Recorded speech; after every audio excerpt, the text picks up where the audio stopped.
সাগরে নিখোঁজের প্রায় 4 দিন পর কুতুবদিয়া চ্যানেল থেকে মোহাম্মদ শাহরিয়ার নামের এক জেলের মরদেহ উদ্ধার করা হয়েছে। বুধবার সকালে গভীর বঙ্গোপসাগরের কুতুবদিয়া চ্যানেলের কৈয়ারবিল পয়েন্ট থেকে ভাসমান অবস্থায় জেলের মরদেহ উদ্ধার করা হয়। উদ্ধার হওয়া জেলে শাহরিয়ার উপজেলার দক্ষিণ ধুরুং ইউনিয়নের নয়াপাড়ার আব্দুল আখিরের ছেলে। ট্রলার ডুবির ঘটনায় এখনও নিখোঁজ রয়েছেন মোহাম্মদ আবু বকর ও মোহাম্মদ ইসহাক নামে 2 জন জেলে।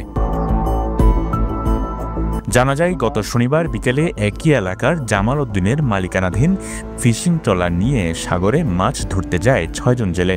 পরদিন শনিবার দিবাগত রাত আনুমানিক 3টার দিকে ট্রলারটি ডুবে যায়। ঘটনার পরপরই ট্রলারসহ 3 জন জেলে জীবিত উদ্ধার হলেও নিখোঁজ হয় 3 জন।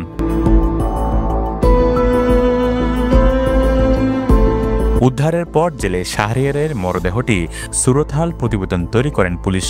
পরে ময়নাতদন্তের জন্য মরদেহটি জেলা সদর হাসপাতালের মর্গে প্রেরণ করা হয়েছে বলে নিশ্চিত করেছেন কুতুবদিয়া থানার ভারপ্রাপ্ত কর্মকর্তা মোহাম্মদ আরমান হোসেন।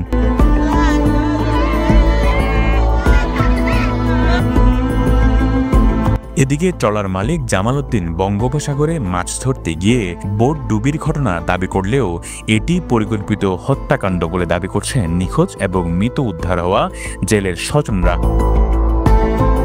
উভয় পক্ষের দাবি অনুযায়ী ঘটনার মূল রহস্য উদ্ঘাটনে অনুসন্ধানে নেমেছে পেনওয়া নিউজ। Desk report.